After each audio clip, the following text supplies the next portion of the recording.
Welcome to Podcast on the Brink, your weekly dose of Indiana basketball news and discussion, brought to you by the Assembly Call and Inside the Hall. I'm your host, Jerod Morris. Join me live at assemblycall.com every Thursday night and immediately following every IU game for our live IU postgame show. And visit InsideTheHall.com for complete coverage of IU basketball and to join the discussion in the Inside the Hall Premium Forum.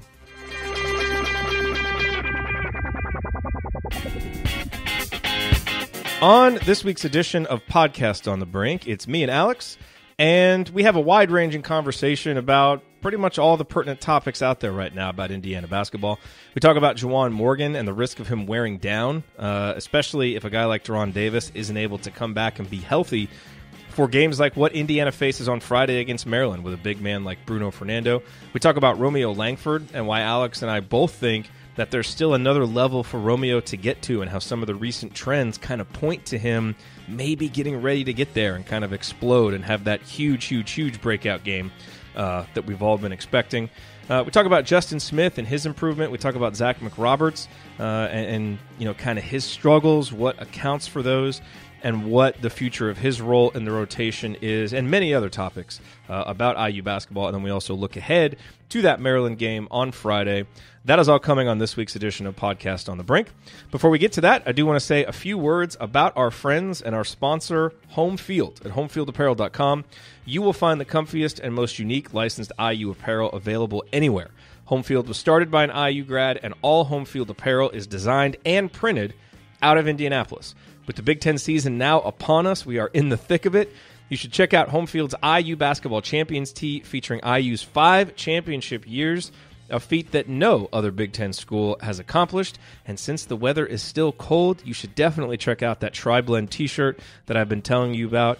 It is so just incredibly comfortable. And they actually have another sweatshirt. It's not a hoodie, but it's a little sweatshirt with the IU Crest logo made out of the same material. So if you're not into hoodies, but you want that just ridiculously soft, comfortable material, then the Crest logo shirt is another one that you could try. And of course, don't forget to use the promo code BRINK when you check out. You will get 15% off your first order, and that's at homefieldapparel.com. Promo code BRINK, homefieldapparel.com. Home Field, wear one for the team. And now, my conversation with Alex Bozich. All right, Alex, let's take a few minutes here on a Wednesday morning and talk about the Hoosiers. What do you say? Sounds like a plan. I've got a few kind of player-specific topics I want to get into, but let's kind of step back and take a little bit of a macro look real quick. And actually, first, let me just quickly ask you the question that I know is on everybody's mind. Have you heard anything about Rob, Deron, Jake, any of the injured guys? Or is this something that we have to wait till the Thursday availability to find out more about? Yeah, and I don't necessarily think that we'll even hear anything Thursday. I mean, Archie will probably just say it's, your basic update that we get, which is typically, we'll see how the guys are progressing and game time decision type of thing. That's what I would expect. I mean, there's no reason to tip your hand unless you have some definitive answer as to how things are trending. But it seems like the fact that Finney and a couple of those other guys made the trip to Michigan. I think all the injured guys were actually there. So it seems like things are trending in the right direction. I wouldn't expect any thing new on Race Thompson or Jerome Hunter, but it seems like Deron Davis and Rob Finney are trending probably in a positive direction. At least, Deron just missed the one game. I believe, he kind of tweaked his foot in the Illinois game and wasn't available to go up in Michigan. And Rob seems to be moving in the right direction. But I'm not sure that we'll get a definitive answer on Thursday as to whether either guy will play. And both are obviously important for for a number of reasons, but specifically with that matchup against Maryland, I think there's some real challenges that Maryland presents that having Rob and having Deron back would really, really be huge for Indiana. Maybe we'll get into that a little bit as we go through here, but let's just take a kind of a macro look. We knew that this January schedule for Indiana was going to be really tough. They open it up 1-1, pretty much exactly as you would expect, winning at home against Illinois, losing at Michigan. You look at the Ken Pom projections for the rest of January. They've basically got Indiana loss, win, loss, win, loss, win, finishing at 4-4 in January. Given where we are right now, if you could just take 4-4 with the rest of the schedule coming up in January, which, just to remind everybody, is at Maryland, home against Nebraska, at Purdue, at Northwestern, home against Michigan, at Rutgers, would you take that 4-4, put it in your back pocket, or do you think that this team is capable of doing better than that? No, I think I would take the 4-4. Maryland is now looking a lot less likely for a win. They're all the way up to 20, and Ken Pom, Indiana's 28th, and Maryland's been, playing well lately. They've obviously won 4 in a row since that loss to Seton Hall, and they haven't beat the best teams. I mean, they did beat Nebraska at home, and they won at Rutgers and Minnesota. But anytime you can go on the road in Big Ten and get wins, that's an impressive thing. And overall, I would say the Purdue and Northwestern games are pretty much a toss-up in my mind. I know Purdue's kind of still lingering in that top 20 of Ken Pom, and it's only a 34% chance for a win, according to his ratings. But computer glitch. Right. I mean, I think you look at that game as maybe 55% Purdue, 45 Indiana.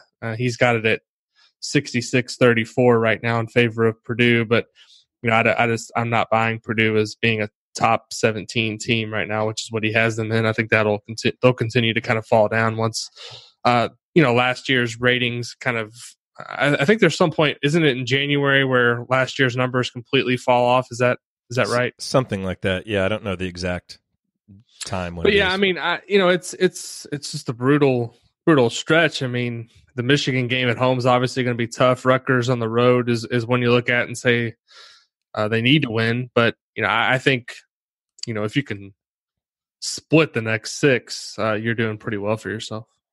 Yeah, because after that, then you've got the 2 home games, Iowa, Ohio State. You go to Minnesota, home against Purdue, at Iowa. Still, I mean, all those games are tough. That's the thing. It's a really tough conference. All those games are tough, but you've got more games at home, and that's what makes the stretch tough, is how much Indiana is going to be playing away from home, and especially with how thin the bench is. And so let's talk about that a little bit, because it's becoming a concern to me. It's a concern to everybody, but here's one thing that's really starting to concern me with the lack of depth, and especially the lack of depth down low that we have right now. Evan Fitzner has struggled to keep himself in the flow. He's struggling to produce offensively. He's struggling to really get anything done defensively.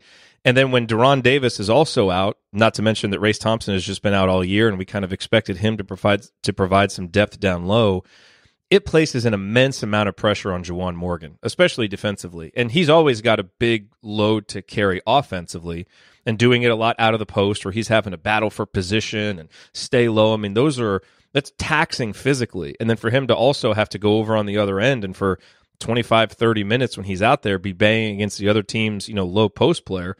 And I'm especially thinking about this game against Maryland with Bruno Fernando, where if you don't have Deron Davis and Deron has to be banging with him, for 25, 30 minutes, that's going to be really tough. And while Juwan has held up remarkably well to the workload so far, it's only January. And we saw last year, even toward the end of the season, he seemed to wear down just a little bit. His efficiency was just not quite as good, and his output just not quite as good as it was maybe in mid-February. And it seemed totally fair given the load that he was under. So how concerned are you, if you can't get Evan Fitzner playing more consistently, if you can't get Deron Davis healthy consistently, that, Indiana starters and especially Juwan run the risk of wearing down as this season goes along? Yeah, it's obviously a concern, something you look at and think about. I think right now with Juwan, it's difficult to assess his play defensively because early in the season he had that stretch of games where he's getting into foul trouble. I think it was pretty regularly, and then the last couple of games prior to Michigan, he did a pretty good job of staying out of foul trouble. So the challenge becomes with him if Indiana's not going to have the depth in the front court, especially when you're going up against a team like Maryland, he can't be super aggressive, right? Because If he gets into foul trouble, he's off the court. And we saw what the results were at Michigan when that happened. But you also can't really be lax when you're defending a guy like Bruno Fernando. I mean, I thought the Illinois game was a perfect example of this, where Juwan, I think, did a really good job of staying out of foul trouble. However, Illinois' freshman big man kind of had his way in the post, right? Because Juwan didn't want to be as aggressive. And so I think that's where a guy like Deron Davis is absolutely pivotal coming up in this next stretch of games. If they don't have him, look at some of the big guys that Indiana's going to be going up against. You got Fernando, but then looking ahead past that, the Purdue game, they've got that young freshman that's playing pretty well in the post now. Yep. Northwestern, we saw Derek Pardon, what he did to Indiana in Assembly Hall. I don't even really look at Evan Fitzner right now as nearly as important as Deron Davis, because I think what we know what Indiana has with Fitzner in terms of just his role going forward. I think it's mostly going to be as a shooter, and if he's not making shots, I'm not sure what overall his value is going to be on the floor. Whereas with Deron Davis, at least he's a big body who can give you 4 or 5 fouls in maybe 10 or 15 minutes and kind of give Juwan a break here and there. And also, on the offensive end, Deron has had his stretches this season where he can make some plays and draw some fouls and be effective as a post-up player. And he's really the only guy that Indiana has besides Juwan that's effective in the post. So, I'm definitely concerned if I'm a coaching staff about Juwan going forward. I think we saw last game a combination of Michigan being a pretty good defensive team, elite in terms of stopping guys from getting easy looks at the bucket, and also Juwan just maybe being a little more tired, just kind of based on the workload that he's had lately. So Indiana definitely, I feel like we're a broken record every week, right, Jerod? We talk about they got to get healthy. And it's January 9th now. I think it's time to start to wonder, is this team ever going to get healthy enough to reach its full potential? That's the thing. It is on the one hand, it is, we're already 2 months into the season. Injuries have just been such a recurring theme. You do wonder if they'll ever end. You also have to think at some point, like, the injury gods will smile kindly upon this team. And that's, I guess, the silver lining is, if you can get to February, you just survive this January stretch, you get to February and you get a little bit better health, this team's going to be capable of really doing some things. But you got to get there, and you can't wear guys down in the meantime. And I guess that's, you think back to what we were talking about Deron in the preseason, and the progression of his season seems so ironic because we really didn't know what to expect from him early in the season, if he'd even play. And it was like, okay, but by January, he should be healthy and ready to go. And he really gave us a lot more early in the season than I think anybody suspected. But now, he's kind of had some of these recurring injuries pop up that have kept him off the court in some of these recent games and kind of stunted his ability to get back into the flow and to be a guy. That's the thing with Deron. We don't need him playing 20, 25 minutes. He just needs to be able to give us 10, 11, 12, minutes a game. And that can really, and time them so he's playing against the opposing big man. And that can really help ease that load on Juwan. So hopefully Deron can get back, because I agree with you. I think it's absolutely pivotal. Let's shift to something on the positive side, which is Romeo Langford. And I don't know about you, but I get the sense that we're about to see kind of an explosion from Romeo, or at least him kind of taking his game up to the next level. I thought we saw it against Illinois, his assertiveness, some of the emotion that he showed, some of Archie's willingness to just give him the ball at the top of the key and let him go and just kind of do what he does best. Even in the Michigan game, while he struggled early, as everybody did, and got into that foul trouble, and that killed Indiana, obviously, when he and Juwan were off the court, when he got back in there against really, really good defenders, he found ways to score and showed some of the little things, just the athletic ability, the vision, the footwork, the touch around the rim that make him so good.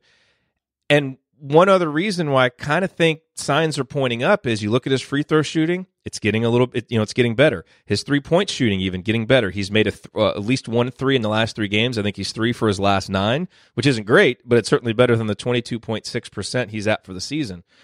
So do you kind of get that sense? Because I feel like he's going to keep getting more opportunities, and his usage rate right now of 26.5%, I think it'll certainly stay there or increase. And he just seems to me to feel a little bit more comfortable and a little bit more ready to be assertive, and his team certainly needs it right now when they only have 2 realistic scoring options. Yeah, I mean, you just look at, and I know Indiana hasn't played the best competition in the Big Ten. Obviously, they've played at Michigan, which is probably one of the toughest games they'll play all season. But the numbers may be a little bit skewed from the fact that they've played Penn State, Northwestern, and Illinois, which aren't exactly tearing it up. But you just kind of look at his conference numbers, only numbers at large right now. I mean, he's shooting 35.7% on threes in Big Ten play. That's good enough. Based on his overall numbers, it's a lot better than what he's done overall. 85% from the free throw line, 61% on twos. His turnover percentage is only 11.5. He's using, I think it looks like the 12th most possessions of any player in the league so far. I mean, he's, I think, terrific so far, and if he can continue this in this next stretch of games that's coming up, I mean, it's going to be absolutely huge for Indiana. I thought in the Michigan game, him and Jawan, I think for the way they started, that simply can't happen, in too many games going forward, particularly on the road, because those are your 2 best players by far on this team, and to have both of them in foul trouble, that kind of set the tone early. Indiana was really right in the game there for a little bit coming out of the gate, and then that happened and things got away from them a little bit. So I think just overall, both of those guys have to, realize that can't happen with any consistency. They have to be on the floor. But for Romeo, I think we're going to continue to see, just kind of an ascent to even greater things. That's one thing I've kind of been waiting for. The Illinois game was 28 points. Obviously set his career high, and then he, has 17 at Michigan, I think it was. But overall, I still haven't seen that true breakout game where, he's unstoppable. He looked like it at stretches against Illinois, but I still think he's got another gear that he can kick it into. And it would be a huge thing for Indiana coming up with, 3 of the next 4 on the road coming up? Yeah. If he can get to that next gear a couple times in this next stretch, it could be the difference between wins and losses for sure. What do you think it'll take to get him there? Is that an opportunity thing where he just, the offense needs to be a little bit more geared toward him? Is that just a feel thing for him in a game? Is that his shot coming and he's, hitting 3 or 4 threes? Like, what you've seen him play a lot. Like, what typically precipitates his big breakout games, or do they just kind of come randomly? I don't think it's something that you draw up for him and say, hey, we're gonna do X, Y, and Z for Romeo. But I do like the fact that he's had the ball in his hands a lot more lately.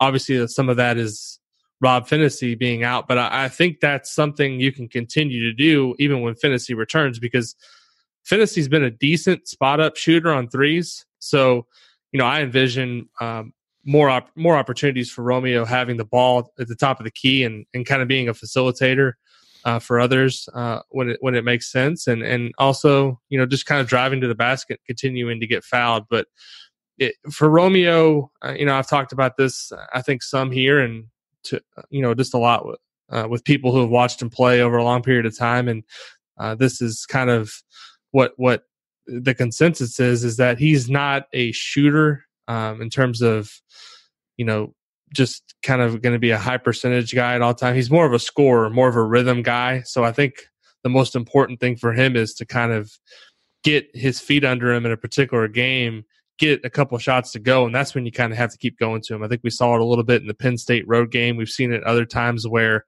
he can get on a roll and score 8 or 10 in a row. We saw it early in the second half against Illinois. It wasn't all jump shots, but he was getting fouled. He was getting his drives to the lane, scoring at the rim. So he's definitely a guy whose game is based a lot on becoming comfortable in a game and getting a rhythm. And I think the more you continue to put the ball in his hands and let him make plays for himself and his teammates, I think that's definitely a positive thing in a way to continue to boost his productivity.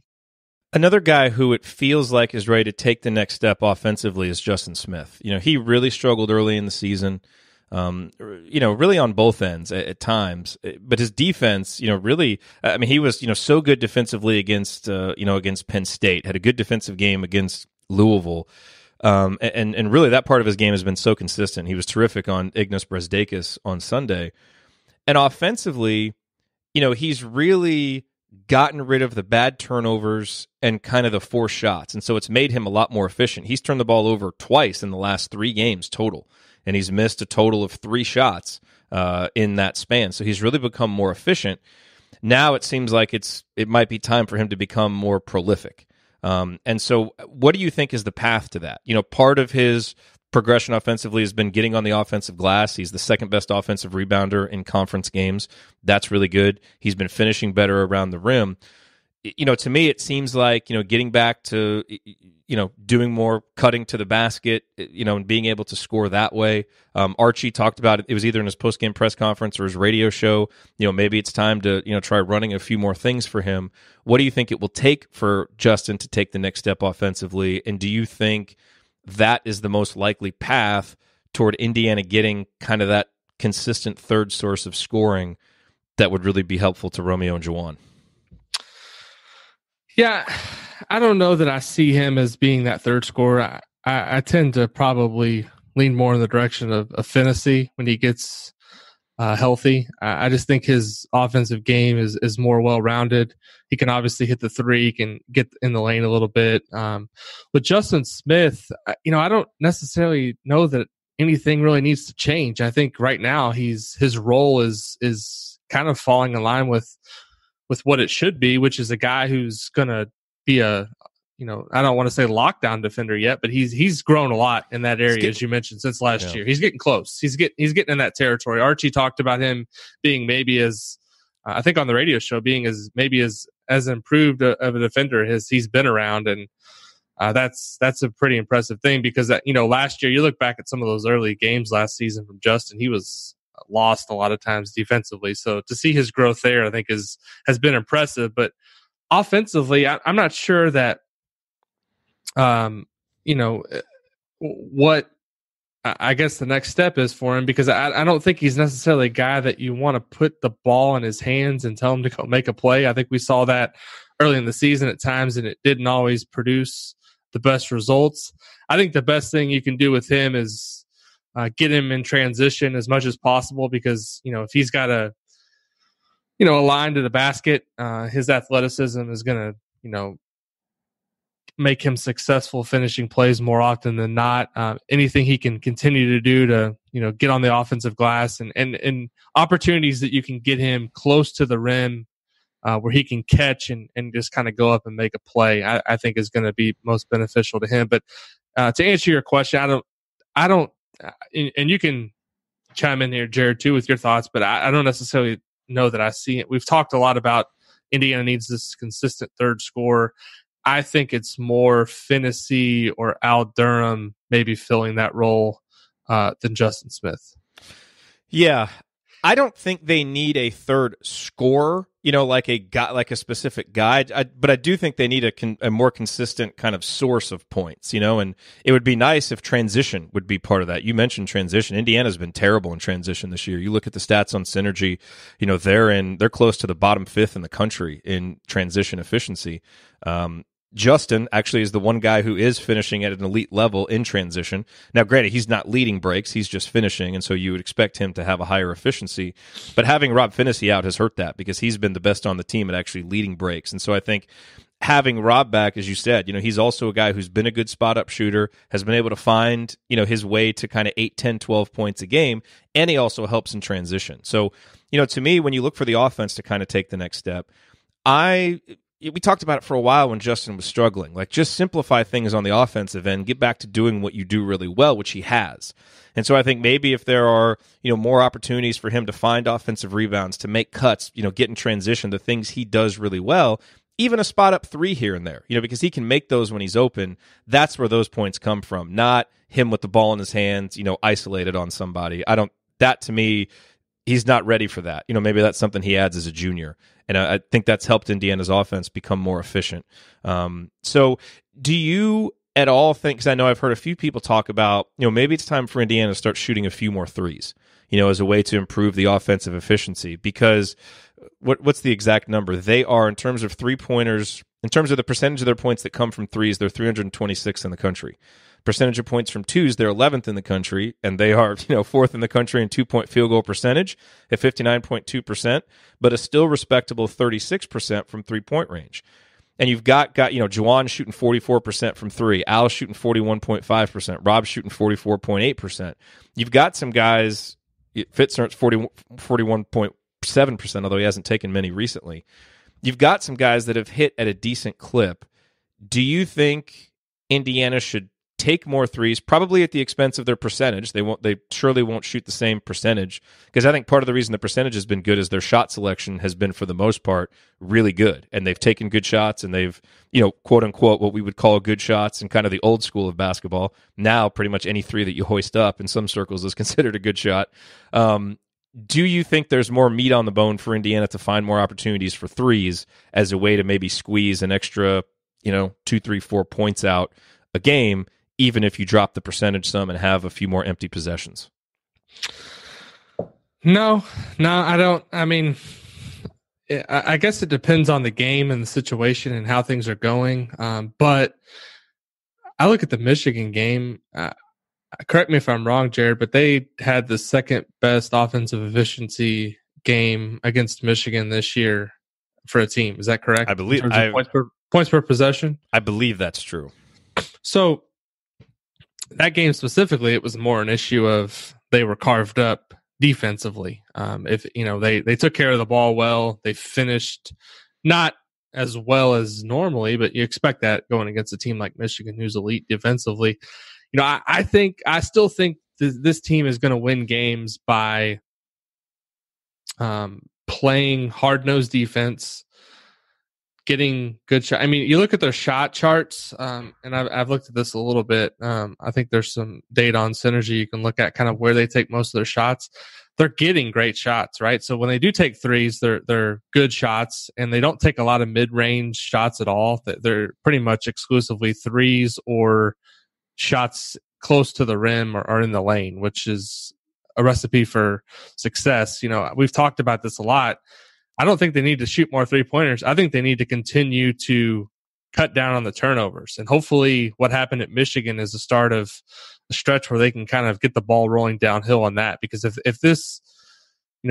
they can get that turnover percentage down to the 16-17% rate by the end of the season, I think offensively they can take a major leap forward. And I think the defense is going to continue to kind of be the foundation. Archie's not going to go away from that. He's going to be a defense first coach. He's going to want to win with defense. And I agree with kind of that style of play. I think that's how you build a winning culture and avoid these, seasons where you have, kind of a roller coaster of results. I mean, you have a baseline for what you can do defensively. They obviously got away from that a little bit at Michigan, had a bad game there, but if they can, continue to defend at the level that we saw maybe in the first 3 Big Ten games and continue to cut down on the turnovers, I think that's really the key more than anything else.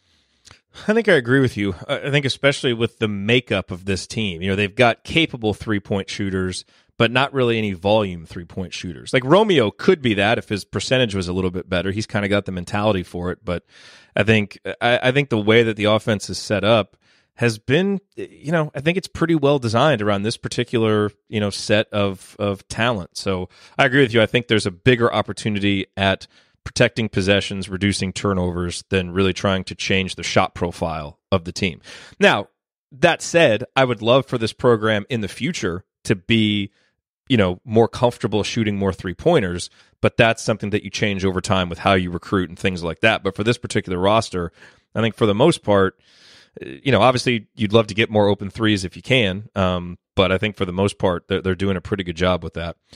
So I want to make sure that I word this next question carefully, because I want to talk about Zach McRoberts.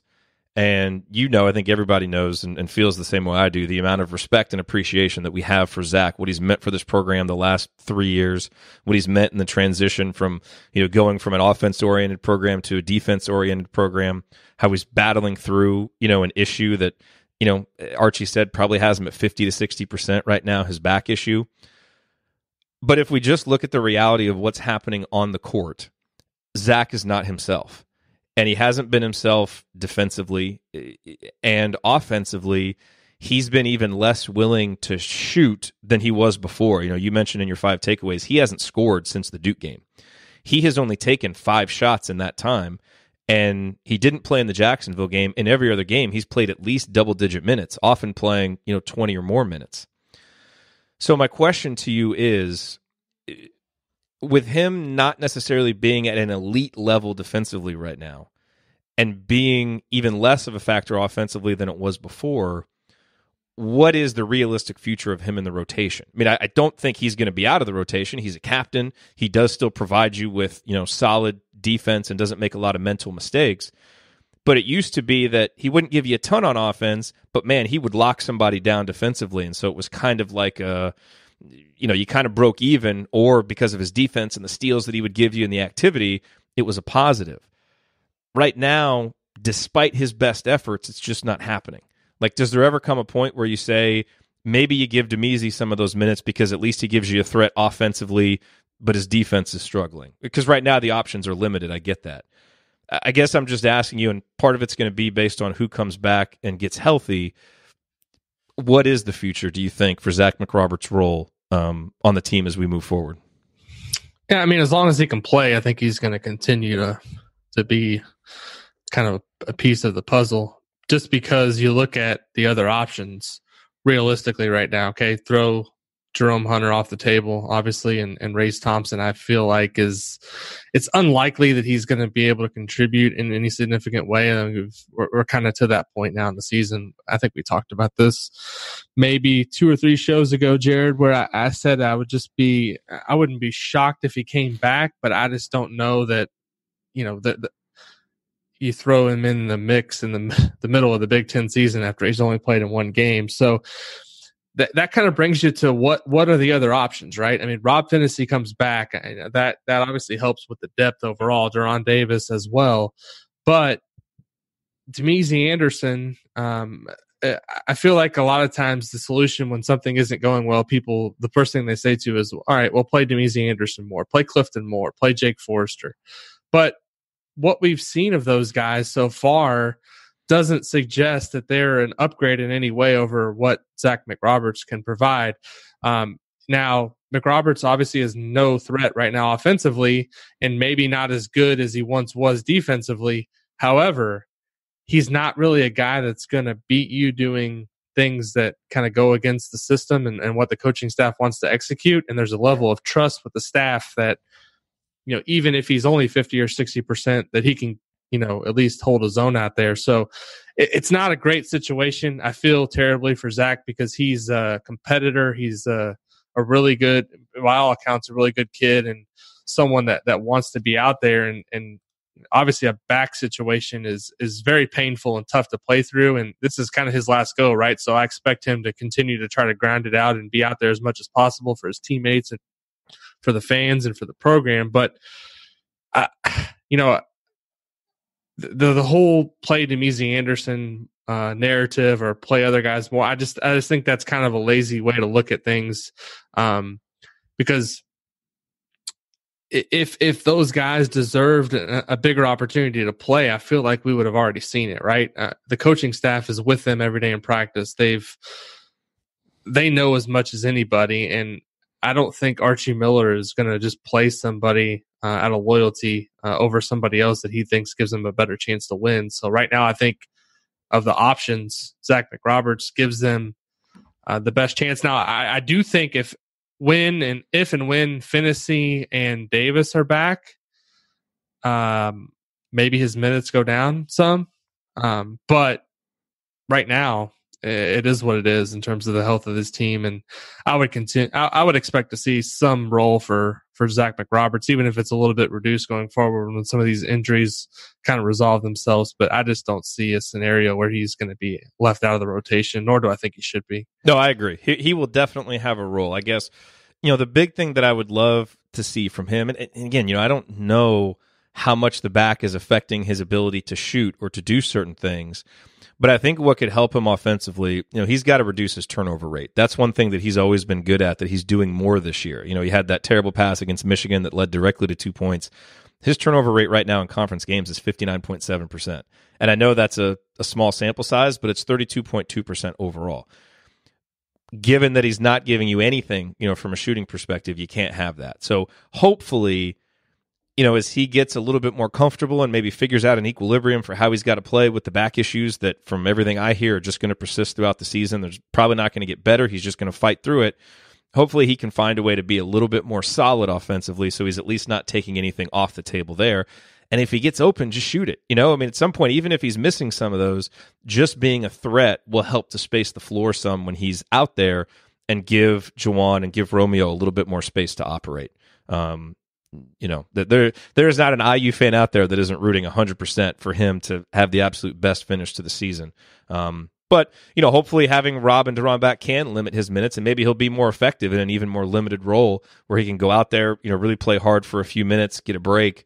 Maybe that'll help. So I feel like Rob and De'Ron are kind of the key to at least unlocking this team's, maybe best stretch of basketball coming up, because realistically, Indiana's not going to play more than 8 or 9 guys consistently. So if you have Langford, Morgan, Green, Davis, Durham, Smith, Finney, McRoberts, that's a solid, 7 or 8 guys there that are available. Maybe Evan Fitzner on occasion when he's able to knock down some shots. But, those are the guys they're going with at this point. I just don't think there's any other scenario where other guys are going to come into the mix at this point. I think we've seen kind of what Clifton Moore at Michigan, I didn't think played particularly well. Jake Forrester's been banged up and hasn't really played a lot. Demezy Anderson has really only played this season when other guys have been out, and I just I haven't seen enough there to suggest that he deserves a bigger role. So I think the best case scenario for Indiana right now is to get De'Ron and Finney back in the lineup, try to keep them both in the lineup, and that gives you your best chance to win. A couple final questions here before we wrap up. Evan Fitzner, real quick. Obviously, it would be nice if he, kind of got back to being comfortable and could provide you with 6 or 9 points off the bench. And I still think that there are going to be a couple Indiana games this year that are the right matchups that he plays a really big role, because he can come in, hit some shots. Archie has talked about, maybe when he gets in there, trying to run something for him, a pick and pop, some kind of play to get him a shot, get his confidence going. What do you expect from Fitzner? And are you expecting anything from him now after what's been, pretty much a month straight of just real struggles for him? Yeah, I'm not expecting a whole lot. The body of work right now kind of suggests that he's a 8th or 9th man moving forward for this team. The one thing that I've noticed with him, and I don't know that it's something that can necessarily be fixed. When the competition level is a little bit higher, we saw it at Duke, we saw it at Michigan, we've seen it in some of the other kind of big games that he's been in. He just doesn't have the athleticism to get his shot off like he likes to against elite defenders. And that's not a knock on him. That's just an observation, and I think one that can be backed up if you go back and watch the video. He's not really able to create space to get open looks, and so I think he's best served now as a guy who, when Romeo and Juwan are on the floor, if he's going to play with them, he needs to be on the perimeter, ready to catch and shoot, trying to get open.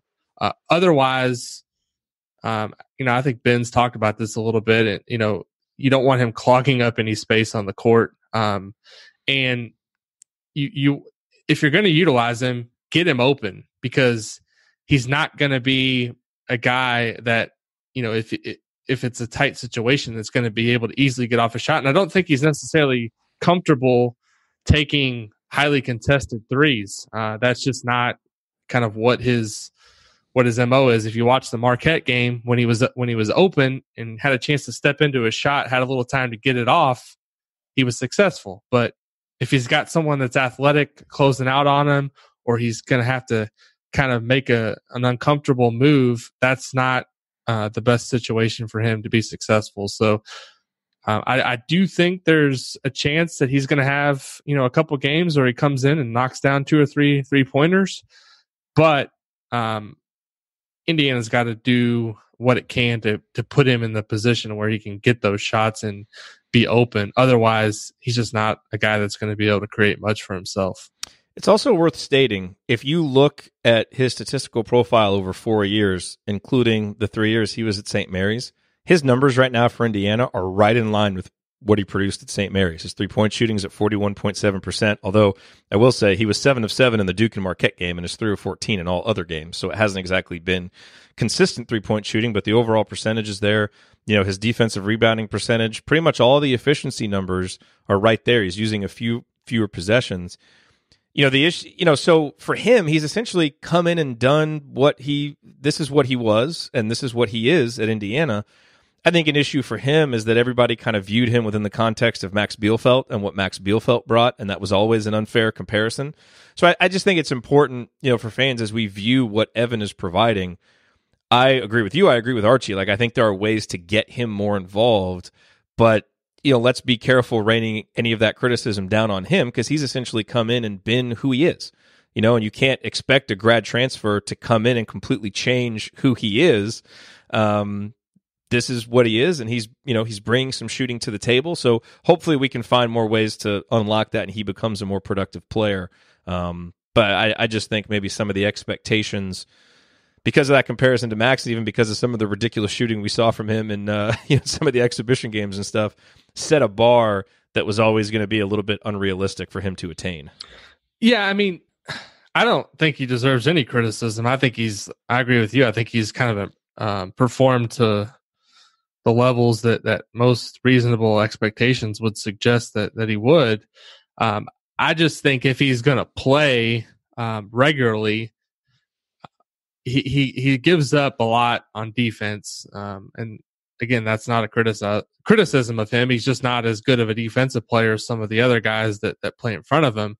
So if he's going to be out there, at least figure out a way to make him effective offensively rather than just forcing him into uncomfortable looks on the perimeter. I feel like if you have Juwan Morgan on the floor with him and Romeo Langford, you should be able to, on occasion, get him an open three. And I think that's his bread and butter, right? I mean, he can even catch the ball and take a dribble and step in and shoot as well. But just figure out better ways to utilize him offensively because when he's open, he can be deadly. I want to get your thoughts real quick about Indiana, Maryland to close. Before we do that, do you have any novel thoughts, new thoughts on Indiana starting games? It's an issue that has been talked about ad nauseum. We've talked about it a lot on the assembly call. Archie talked about how he thinks it boils down to toughness and just being tougher at the start of games. Do you have any new ideas for things Indiana should or could do to start games off better? No, and I don't think Archie does either. Otherwise, it would be rectified at this point. But it is on him to figure it out, right? It's on him. I think, and I asked Juwan Morgan this after the Michigan game. I just basically said, do you kind of what's your responsibility in this? And as a senior on this team, and I think as it continues to be talked about, and if it continues to happen, something's going to have to change. I don't know what the solution is, but you continue to spot the opponent, particularly on the road, a double-digit lead, you have to expound so much energy to get back in the game. You saw against Michigan, maybe if it doesn't get to, 17 or 19 they got down? If it doesn't get that far, maybe they can draw it closer to 7. But it just takes so much out of you trying to climb back into the game, particularly on the road when you don't have the crowd in your favor at your back. It's just a hard hill to get back up and over. But I don't have a great explanation for it. I think it's disappointing that it continues to happen, but ultimately I think it falls at the feet of Archie and Juwan Morgan to make it stop happening. Yeah, So let's get your thoughts on IU Maryland. I did a long preview about this game on our episode of Banner Monday over on the Assembly Call, so I won't rehash too much of that. I will just say this is not a game I feel particularly good about. It's on the road. Maryland is, as you said, ranked 20th in Ken Palm. They don't have the most impressive list of wins, but they've been playing better, and I think they present some particular matchup problems for Indiana, such as Bruno Fernando and Jalen Smith down low. I think, their defense has been one that you really attack in transition to kind of counter their offensive rebounding, and that hasn't been a strength for Indiana. And plus, we just don't know what the status of Rob and Duran will be, and I think those two guys are huge for this game. So I'm not feeling real good about this game right now. Or how do you feel about it? And is there anything I'm overlooking that should make me feel better about this game? Yeah, I mean, Maryland, they've got a decent resume at this point, as you mentioned. They haven't really beat anyone that's really, really good. I mean, Nebraska, they won at home, but Nebraska's kind of been... they're 1-3 in the conference now, aren't they? Right, exactly. I mean, so you look at the resume. The going to Minnesota and winning by 15 is obviously impressive. They beat Rutgers on the road. But they've played 4 Ken Palm top 50 games, and they're 1-3. They lost to Virginia. They lost to Purdue on the road. They lost to Seton Hall at home. They're not unbeatable. I think the issue in this game for Indiana is just, as you mentioned, Bruno Fernando is a beast, pretty much in the paint, tough to contain. And then you got Jalen Smith, who's also just a difficult matchup because of size. He can, step out on the floor a little bit. He's only 25% on threes right now, but he's 62% on twos. A really talented McDonald's All-American. You've got a reliable point guard in Anthony Cowan, who had a huge load on his shoulders last year and has kind of been able to. He's got guys around him now. I mean, they've got freshman wing Aaron Wiggins, who's been really impressive, 40% 3-point shooter. Eric Ayala, another freshman, playing a ton of minutes, 48% on threes. So you combine the fact that they're making 3-pointers, at a decent enough rate, and they've got Bruno Fernando and Jalen Smith. I just don't know how well Indiana matches up with them defensively. Morgan's going to be undersized going against Fernando, although he held his own last year. That was a different Bruno Fernando. He was a freshman. He didn't play very much last year. Yeah, right, exactly. And Jalen Smith is obviously a tough matchup for Justin Smith. I think this is a game where you really need Deron Davis on the court just to be able to combat their size with even if Deron only plays 10 minutes and gives 4 or 5 fouls, I think that's a huge thing to kind of keep Jawan out of foul trouble and just to kind of give other guys a rest. But I'm impressed with Maryland. I don't. It's been well documented that I'm not sold on their coach. I don't necessarily think that with the talent that they have, they're going to reach their potential long term as the season goes along. But they do have some really good players. I think it's can be a tough place to play, and I kind of share your sentiment. I don't necessarily feel all that great about Indiana's chances going into this one. Yeah, not that it's like a slam dunk Maryland win, but it's just one of those, like, I think it's probably more likely than not that Maryland wins because of some of the matchup problems they present. But, Indiana has Romeo and Jawan, and I think if you get Rob and Duran back and they're kind of ready to go and be at least at 70 to 80%, of what they were, now I think you give yourselves a pretty good chance. Every game that we've played against Maryland that hasn't been a home game since they joined the Big Ten at Maryland or on a neutral court, we've lost, but it's been a close game. I would expect it to be close. It'll be interesting to see if Indiana can do enough to actually pull out a win. And it would be a huge win. It just seems like the more likely scenario over the next 2 games is you lose this one and then you come home, play Nebraska, who is good, but you match up better against, get that win at home, and now you're 3-2, kind of moving forward, or 4-2, I guess Indiana would be at that point. So, but we'll see. It's the Big Ten. Anything can happen. Crazy things happen, and hopefully Indiana's able to go up there and get a victory. Yep. All right. Well, Alex, thanks for the time and the insight as always, and we will talk next week. I guess by the time that we talk next week, Indiana will have played Maryland and Nebraska. we'll be able to look forward to the Purdue game. So perhaps we'll get someone from the Purdue side on to talk about that, talk about the Boilers, and look ahead to what'll be an important road game next Saturday. Absolutely, looking forward to it. It's the best time of year. Big Ten heating up. It's going to be, I think, a kind of a tough stretch for Indiana coming up here with just the amount of games that they have away from Assembly Hall. But if they can just weather this stretch, get themselves healthy as best they can, and get to February and maybe not take too many losses, I think this team's setting up to have a nice seed come March Madness. Yeah, for as much as it seems like there's so many things wrong with the team right now, Andy Bottoms did his bracketology. He had Indiana as a 5 seed. The guys at Delphi Bracketology, who were ranked number 1 in Bracket Matrix, they had Indiana as a 4 seed. So the Hoosiers are in a good spot, as you said. Just weather January. The schedule is more forgiving in February. Let's get guys healthy. Just keep your eye on the big picture, everybody. The program may take on a little water here over the next few weeks. We may take a couple of losses, but I think in the long run, everything is still pointing in a very good direction. Absolutely. All right, everybody. Enjoy the game on Friday. We'll talk to you on the post-game show for the Assembly Call after that, and then we'll be back next week with another podcast on the Brink, probably looking ahead to that Purdue game. Take care. Thank you for listening to this episode of Podcast on the Brink. We always appreciate you being here. Remember to join me and my co-hosts for more IU basketball talk at assemblycall.com, and visit Alex over at insidethehall.com for complete coverage of Indiana basketball. If you want to support Podcast on the Brink, here is the single best way to do it. Tell anyone you know who loves IU hoops about us and suggest that they subscribe. Podcast on the Brink can be found on Apple Podcasts, Google Podcasts, Spotify, and everywhere else podcasts are available.